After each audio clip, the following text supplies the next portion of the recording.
안녕하세요 학생 여러분, 만나서 반갑습니다. 모두들 이번 여름방학 잘 보냈나요? 잘 보낸 학생도 있고 또 잘 못 보낸 학생들도 있을 것 같습니다. 올해는 평년과는 다르게 비가 많이 내렸어요. 그래서 많은 지역에서 비 피해를 입었는데 이럴 때 다른 어려운 이웃들을 생각하는 따뜻한 사람이 되었으면 좋겠습니다. 또 2학기 때 전면 수업이 가능할 줄 알았는데 코로나가 또다시 재확산이 되고 있어서 이렇게 원격 수업으로 여러분들을 만나게 돼서 조금은 안타깝습니다. 그렇지만 코로나가 빨리 잠잠해지기를 바라면서 우리가 또 해야 될 일을 계속 미루고 하지 않을 수는 없으니까 원격 수업으로 우리가 해야 될 공부를 열심히 해봅시다. 자, 오늘은 교과서 118쪽에서 121쪽을 학습할 예정이고 13차식 경제 성장 과정에서 나타난 문제점과 해결 노력을 알아보기 첫 번째 시간을 갖도록 하겠습니다. 수업 목차는 다음과 같습니다. 1. 경제 성장에 따른 사회 문제 발생. 2. 부익부 빈익빈 현상, 경제적 양극화. 세 번째, 노사 갈등의 문제. 네 번째, 환경 오염의 문제. 이러한 순서로 공부해 보도록 하겠습니다. 교과서 118쪽입니다. 교과서 118쪽에는 이제 1960년대 이후에 젊은 사람들이 이제 도시로 나감에 따라서 농촌에는 일자리 부족 현상, 즉 노동력 부족 현상이 발생됐다는 그러한 그림이 나오고 있습니다. 아무래도 경제가 성장하면 사람들이 이제는 문화생활을 할 수 있고 또 회사가 밀집되어 있는 도시로 나갈 수밖에 없겠죠. 그러면서 이러한 농촌의 젊은 사람들이 없어서 50대, 60대가 오히려 청년 취급을 받는 이러한 사회 문제가 되고 있습니다. 자, 그 다음에 두 번째 그림은 이제 1994년과 1995년에 한강 다리와 백화점이 무너진 사건은 온 국민에게 큰 슬픔을 주었다라고 나와 있습니다. 1994년도에 이제 성수대교가 붕괴되었고 1995년도에는 이제 상품 백화점이 붕괴되었는데 이러한 원인은 무엇일까요? 여학생이 이렇게 이야기하고 있습니다. 빨리 만드는 것이 무조건 좋은 것은 아니야. 그래서 당연히 건물이 붕괴된 원인은 부실공사에 있겠죠. 그리고 그 부실공사가 될 수밖에 없었던 것은 바로 정치인들과 경제인들이 서로 이제 정경유착, 서로 돈을 받고 또 딜을 봐주고 하면서 공사를 깔끔하게 그 다음에 설계대로 해야 되는데 그렇게 하지 못했다는 것입니다. 이와 관련된 영상을 한번 살펴보도록 하겠습니다. 네, 32명의 생명을 앗아간 오늘 붕괴 사고는 지진으로 착각할 정도로 그야말로 순식간에 일어났습니다. 먼저 사고 순간의 악몽부터 이재강 기자가 전합니다.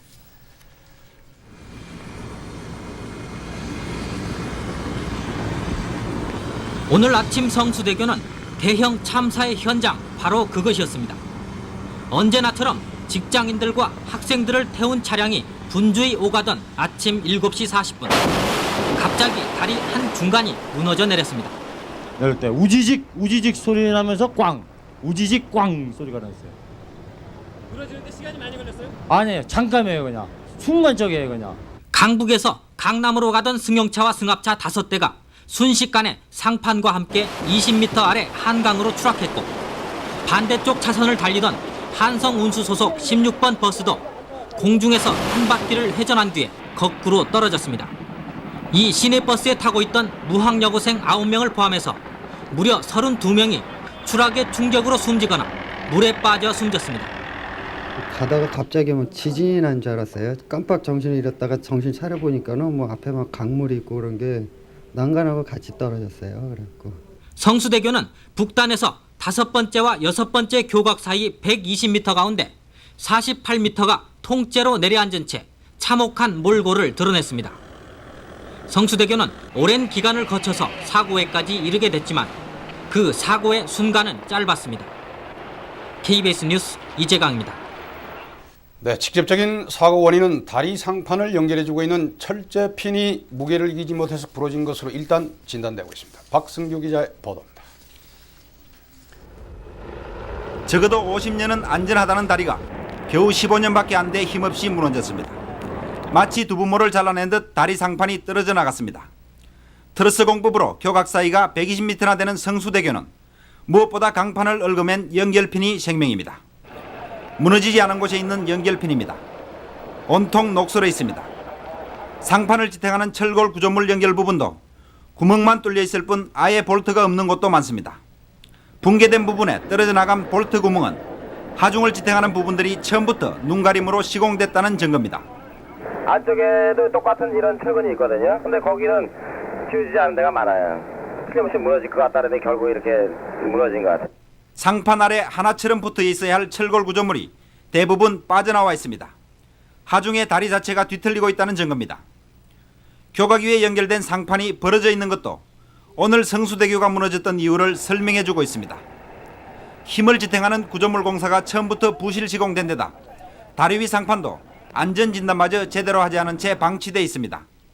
상판이 무너진 데서 50m 떨어진 이곳도 이음새 부분의 콘크리트 일부가 떨어져 나가고 뒤틀려 있습니다. 이미 다리 가운데가 갈라져 나갔습니다. 허술한 다리 위로 대형 화물차는 쉴 새 없이 오가며 오늘 사고를 예고하고 있었습니다. KBS 뉴스 박성규입니다. 성수대교 붕괴 사건 뉴스를 보았습니다. 이제는 1995년도에 발생한 삼풍백화점 붕괴 뉴스를 시청해 보도록 하겠습니다. 삼풍백화점 참사 20년을 맞아 그날을 되돌아보고 경각심을 새롭게 하자는 취지에서 연속기획을 준비했습니다. 오늘은 삼풍백화점 참사가 어떤 사고였는지 또 사고 직후의 모습은 어땠는지 당시 현장에 있던 취재진의 증언을 토대로 되돌아봤습니다. 정유진 기자가 보도합니다. 1995년 6월 29일 오후 5시 57분 서울 서초동에 있는 삼풍백화점이 굉음과 함께 무너졌습니다. 가정법원장실에서 가사 판결문을 놓고 이제 취재를 하고 있었는데 그때 이제 바깥에서 법원장실 바깥에서 웅성웅성하는 소리가 들리더라고요. 건물 하나가 없더라고요. 무너져서 삼풍백화점 반이 날아갔습니다라고 이렇게 전화를 해서 일보를 날렸던 기억이 지금은 납니다.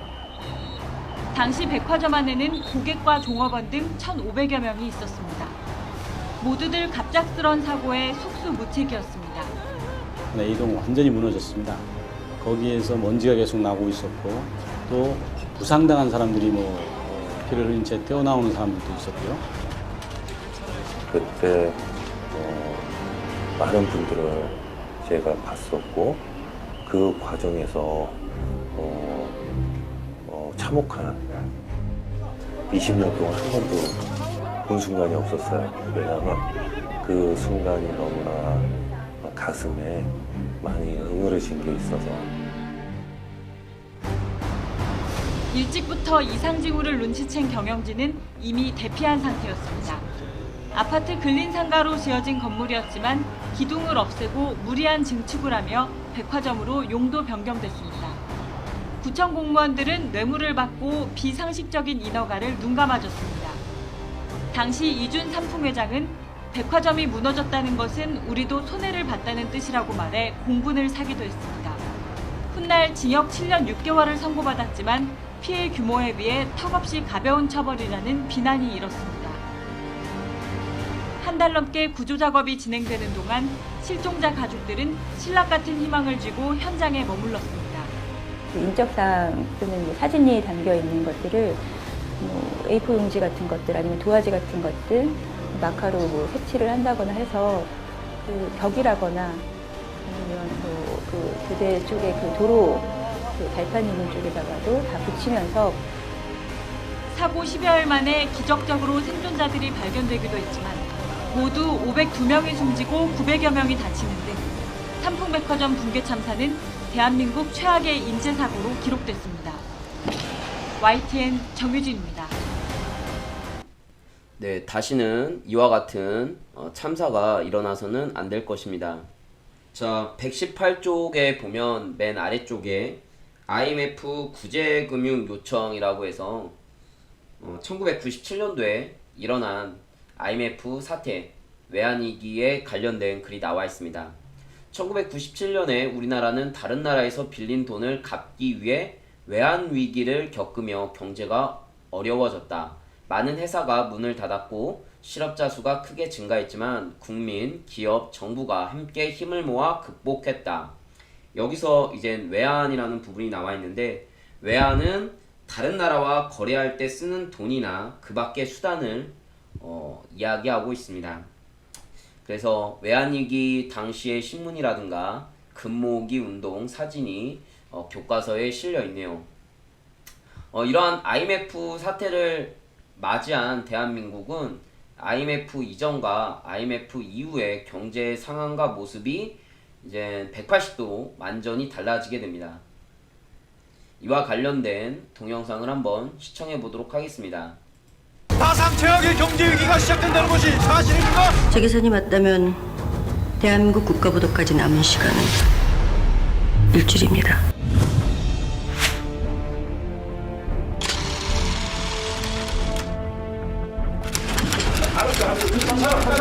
두 사람은 방문을 걸어 잠근 채 약 1시간가량 밀담을 나누었습니다. 시청자 여러분, 정부가 결국 국제통화기금 IMF에 구제금융을 신청하기로 했습니다.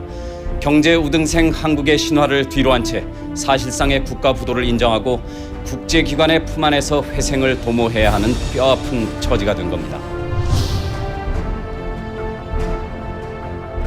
국제통화기금의 유동성 조절 자금을 지원해 줄 것을 요청하기로 결정하였습니다. 담화에서 김 대통령은 먼저 경제 난국이 초래된 데 대해 대통령으로서 국민 여러분에게 참으로 송구스러울 뿐입니다. 우리 모두가 다시 한번 허리띠를 졸라매고 고통을 분담하여 위기 극복에 나서야 할 때입니다.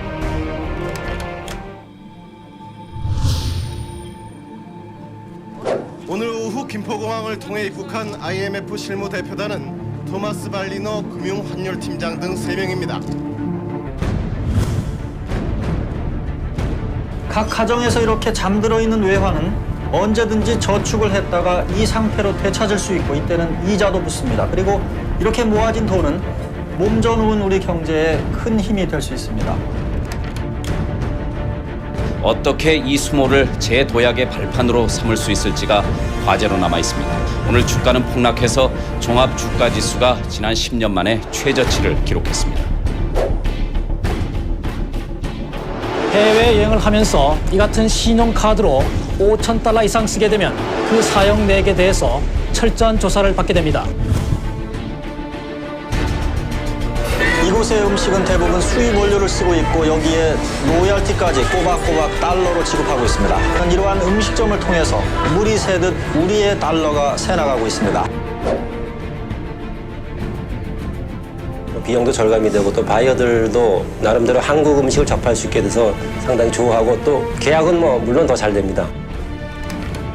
결코 회사의 문을 닫을 수 없다는 담화문을 통해 당장 전 임직원의 사표를 제출받기로 했다고 밝혔습니다. 서울 여의도에서 음식점을 운영하는 김수동 씨는 오늘 큰맘 먹고 음식값을 전보다 10%가량 내렸습니다. 저 혼자 잘 살 수는 없고 모두가 같이 살아야 되는데 이 근처에 근무하시는 분들이 굉장히 어려운 것 같아서 연금할 수 있습니까?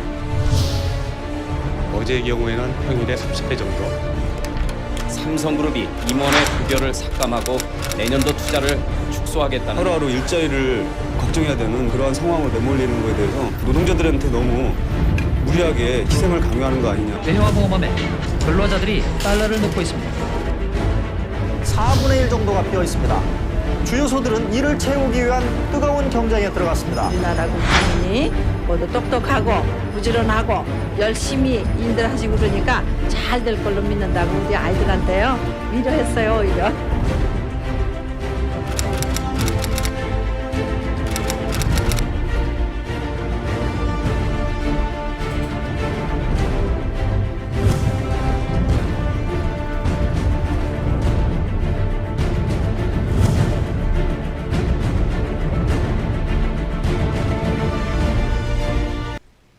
IMF의 원인은 그 대기업들이 문어발식 경영, 그러니까 마구잡이로 여러 가지 분야에 손을 댐으로 인해서 발생했다고 할 수 있습니다. IMF가 발생하면서 이제 많은 국민들이 어려움에 처해지게 되었죠. 이 영상에서도 나왔듯이 많은 사람들이 일자리를 잃게 됩니다. 왜냐하면 기업이 부도가 나서 파산을 하게 되거든요. 그래서 한보철강이라든가 그 다음에 대우기업 그리고 뭐 기아자동차 이런 기업 등이 결국에는 무너지게 되죠. 자, 이번에는 교과서 119쪽으로 넘어가도록 하겠습니다. 여러분들 혹시 부익부 빈익빈이란 단어 들어보신 적 있으신가요? 예, 부익부 빈익빈은 부를 가지고 있는 사람이 더 부를 축적하고 그 다음에 가난한 사람은 더욱 가난하게 된다라는 뜻인데요. 경제가 발전하면 할수록 이러한 경제적인 양극화 현상이 굉장히 커진다는 것입니다. 교과서 119쪽 상단에 보면 오늘날 우리나라의 경제 상황은 과거보다 크게 나아졌지만, 그러니까 1950년대, 60년대를 생각해 보면 지금의 경제 상황은 굉장히 크게 발전된 거죠. 잘 사는 사람과 그렇지 못한 사람의 소득 격차는 더욱 커졌다. 그렇지만 우리나라 상위 10%가 우리나라의 돈의 거의 절반가량을 가지고 있다. 이렇게 통계에 나와 있거든요. 그러니까 결국에는 가진 자와 못 가진 자의 격차, 그 양극화가 점점 커지고 있다라고 할 수 있습니다. 따라서 정부는 노인과 장애인 그리고 실업자 등 사회적 약자를 위한 제도와 정책이 더욱 필요해졌다. 이렇게 나와 있습니다. 그래서 교과서 119쪽에 보면 이제 시민단체의 봉사활동, 노인들을 위해서 무료 급식소, 그 다음에 복지정책을 위한 여러 법률을 제정하고 또 정부의 생계비, 양육비, 학비 지원을 하고 있다라고 나와 있죠. 여러분들한테 지원해주고 있는, 국가에서 지원해주고 있는 비용이 또 뭐가 있을까요? 교과서나 이러한 뭐 학교 급식이라든가 이런 것들을 지원해주고 있죠. 선생님이 학교 다닐 때만 하더라도 교과서 비용을 내야 됐어요. 또 학교 그 수업료도 내야 됐습니다. 초등학교 때까지는 이제 의무교육과정이었기 때문에 국가에서 지원을 해줬지만, 그럼에도 불구하고 육성회비라고 해서 이젠 분기별로, 즉 3개월마다 한 번씩 돈을 내야 됐고, 또 중학교 때는 의무교육과정이 아니어서 선생님 다닐 때는 그 중학교는 그때 의무교육과정이 아니어서 역시 분기별로 수업료를 내야 됐습니다. 약 한 20만원 정도? 그러니까 1년에 4번 내야 되기 때문에 1년에 한 80만원 정도를 냈다는 거죠. 근데 지금은 고등학교까지 의무교육과정을 실시하고 있고, 그러한 수업료는 누가 내고 있을까요? 예, 여러분들 그 부모님이 내는 세금으로 국가가 지원을 해주고 있다는 것입니다. 그러니까 아예 무료인 건 아니죠. 무료의 형태를 띠고는 있지만 실상은 여러분들 어머니 아버지가 세금을 내고 있다는 이야기입니다. 자, 그러면 국가에선 이러한 정책을 어떻게 하고 있는지 그와 관련된 영상을 살펴보도록 하겠습니다. 탄생의 순간부터 아이들은 복지의 혜택을 누리고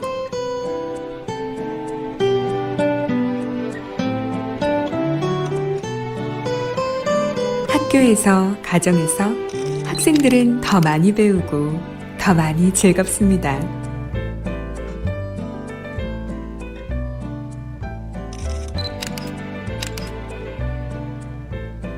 신혼의 사랑은 설레임으로 가득하고 희망은 우리에게 더 큰 미래를 선물할 것입니다.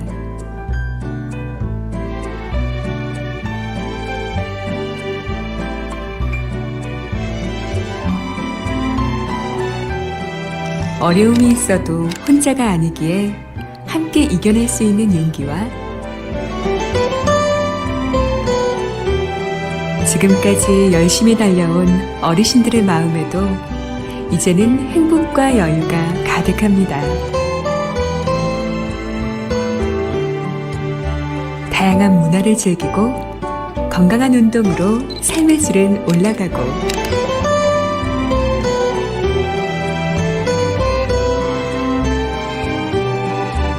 한부모 가정과 다문화 가정 그리고 장애인들까지 그 누구도 소외되지 않는 사회. 도움이 필요한 모든 분들에게 도움의 혜택이 닿을 수 있도록 우리는 더 꼼꼼하고 세심하게 대한민국을 바꾸고 있습니다. 네, 국가가 왜 이렇게 가난한 사람들을 지원을 해주고 있는 걸까요? 그 이유는 어떤 한 가난한 계층이 기초적으로 살아가는 데 있어서 필요한 돈이 없으면, 즉 인간다운 생활을 할 수 없으면 결국에는 우리 국가를 이루고 있는 한 바탕이 무너지게 됩니다. 그러면 결국에는 다른 계층도 무너질 수밖에 없어요. 그렇죠? 그래서 가난한 사람들이 살아갈 수 있게끔 최저생활 비용을 보장을 한다던가 아니면 양육비나 이러한 교육비를 지원을 해줘서 최소한 그 재산에 관계없이 누구나 교육의 기회를 가질 수 있어야 된다는 거죠. 자, 이번에는 교과서 120쪽으로 넘어가도록 하겠습니다. 교과서 120쪽에는 이제 노사 갈등의 문제에 대해서 나와 있습니다. 경제 상황이 좋지 않으면 실업자가 증가하기도 하고 근로자와 경영자 사이의 갈등이 확산되기도 한다. 정부와 기업은 이러한 환경을 개선하고자 끊임없이 대화하고 새로운 정책을 찾기 위해 노력하고 있다. 선생님이 밑줄 친 근로자와 경영자 사이의 갈등이 확산되고 있다고 했는데 바로 이것이 노사 갈등이라고 할 수 있겠죠. 기업과 근로자 사이에 어떤 갈등이 있을까요? 기업은 이윤을 창출하기 위해 만들어졌겠죠. 그리고 근로자는 좀 더 좋은 환경에서 일을 하려고 하고 있고 아무래도 월급을 많이 받으려고 할 것입니다. 따라서 이 기업하고 근로자는 공생관계이면서 또 갈등 관계일 수밖에 없죠. 또는 기업은 필요에 따라서 일자리를 늘렸다가 줄였다가 하고 싶어요. 그렇지만 반면에 근로자들은 좀 안정적으로 일을 하려고 하겠죠. 내가 불시에 내일 일자리를 잘릴 위험을 각오하는 사람은 많지 않을 것입니다. 내가 몇십 년 동안 이 회사에 불안하지 않고 계속 다녔으면 하고 바라거든요. 그래서 이와 기업과 근로자 사이에는 갈등이 있을 수밖에 없죠. 그래서 이러한 갈등을 어떻게 해결해야 되느냐, 그 부분이 더 중요하다고 할 수 있겠고, 우리는 1학기 때 배웠죠. 그 대화와 양보, 뭐 이런 것들, 협의 이런 것들을 통해서 갈등을 해결해야 된다라고 배웠습니다. 기업가와 근로자 사이의 갈등이 심해지면 어떤 문제가 발생할까요? 자, 이렇게 갈등이 심해지면 결국에는 근로자들이 파업에 나설 수 있어요.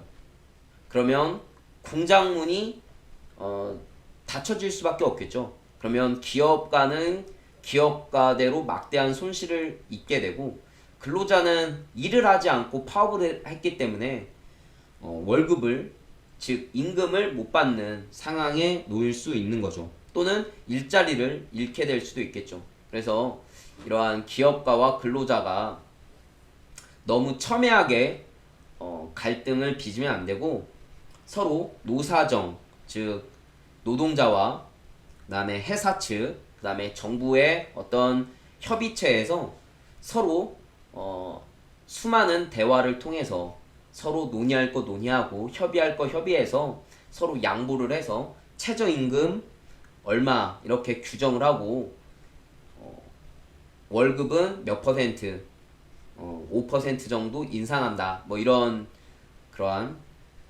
협의를 거쳐서 갈등을 해결할 수 있도록 해야 되겠습니다. 자, 이번에는 교과서 121쪽입니다. 환경오염의 문제에 대해서 나와 있습니다. 급격한 경제 성장으로 우리 주변의 환경은 급속도로 오염되었고 에너지 자원 또한 매우 부족해졌다.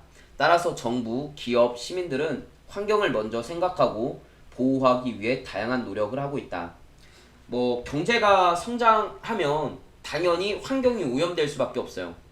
예전 뭐 조선시대나 그 1930년 40년대 때는 자동차가 없으니까 이산화황이나 뭐 이런 이산화탄소 이런 것들이 발생이 안 되잖아요. 그러니까 환경이 오염이 안 됐었는데 자동차가 이제 나오면서 이산화황, 탄소 뭐 이런 것들이 급격하게 늘어나게 되고 그러한 탄소나 이산화황 가스, 이산화탄소가 늘어나면 늘어날수록 지구에 온난화 현상을 가져온다는 거죠. 지구에 안 좋은 영향을 미치면서 결국에는 그 파괴가 되고 파괴가 됨으로 인해서 결국에는 지구의 온도가 따뜻해지는 그런 온난화 현상이 발생될 수밖에 없다는 거예요. 자, 그로 인해서 정부는 전기자동차 보급 지원 정책을 활발하게 펴고 있습니다. 아무래도 전기자동차는 환경 오염을 덜 시키잖아요. 그렇죠? 친환경 자동차니까. 그 다음에 또한 기업들의 친환경 제품을 판매를 하려고 하고 있습니다. 더불어 환경보호 운동을 시민단체들 혹은 기업에서도 그 환경보호 운동이라든가 또는 수재민 돕기 행사를 하고 있습니다. 그래야지만 그 기업의 이미지를 좋아질 수 있고 또 홍보하는 효과도 되기 때문에 이제 기업에서 이제 어떤 팀 단위로 모여서 그러한 봉사활동을 떠나게 되죠. 그리고 에너지 절약 운동을 또 시민단체나 또 정부에서는 하고 있는 거죠. 옆에 오른쪽에 보면 이제 아끼자 2번, 그 다음에 사랑한다 20도, 그 다음에 가볍다 내복, 자 뽑자 전열기 뭐 이렇게 문구를 보여주면서 에너지를 절약하자고 하고 있습니다. 또는 대한민국이 똑똑해지는 에너지 절약 습관 7가지라고 해서 또 정부에서 이렇게 국민들에게 에너지를 절약하자고 홍보를 하고 있는 거죠. 자, 이번에는 이제 마무리를 지을 시간이 됐네요. 오늘은 경제 성장 과정에서 드러난 문제점들, 사회 문제, 경제적 불평등, 노사 갈등, 환경 오염 등에 대해서 알아보았습니다. 경제가 성장함에 따라서 분명 사회는 풍요로워지고 편리해졌지만 그에 못지않게 새로운 문제점들도 발생시켰습니다. 즉 경제 성장은 양날의 검 또는 동전의 양면성을 지녔다고 할 수 있습니다. 즉 장점이 있는 것만 아니라 그에 못지않게 단점도 분명 가지고 있다는 거죠. 따라서 이러한 단점을 얼마만큼 보완하면서 경제를 성장시킬 것인가, 이게 중요한 문제라고 할 수 있겠습니다. 자, 오늘도 시청해 주셔서 감사합니다. 오늘 좀 다뤄야 될 부분이 많아서 좀 길었는데 끝까지 시청해 주셔서 감사하고요. 오늘도 행복한 하루 보내시기 바랍니다. 그럼 다음 시간에 만나겠습니다. 안녕.